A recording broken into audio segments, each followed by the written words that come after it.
नम्य शिरसा देवं गौरीपुत्रं विनायकं भक्तावासं स्मरे नित्यम् आयुष्कामार्थसिद्धये प्रथमं वक्रतुण्डं च एकदन्तं द्वितीयकं तृतीयं कृष्णपिङ्गाक्षं गजवक्त्रं चतुर्थकं लम्बोदरं पञ्चमं च षष्ठं विकटमेव च सप्तमं विघ्नराजं च धूम्रवर्णं तदाष्टकं नवमं बालचन्द्रं च दशमं तु विनायकं एकादशं गणपतिं द्वादशं तु गजाननं द्वादशैतानि नामानि त्रिसन्ध्यं यः पठेन्नरः न च विघ्नभयं तस्य सर्वसिद्धिकरं परं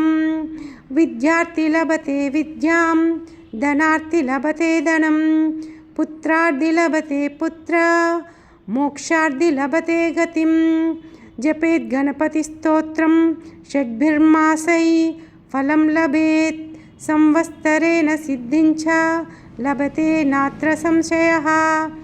अष्टभ्यो ब्राह्मणेभ्यश्च लिखित्वा यः समर्पयेत् तस्य विद्या भवेत् सर्वा गणेशस्य प्रसादतः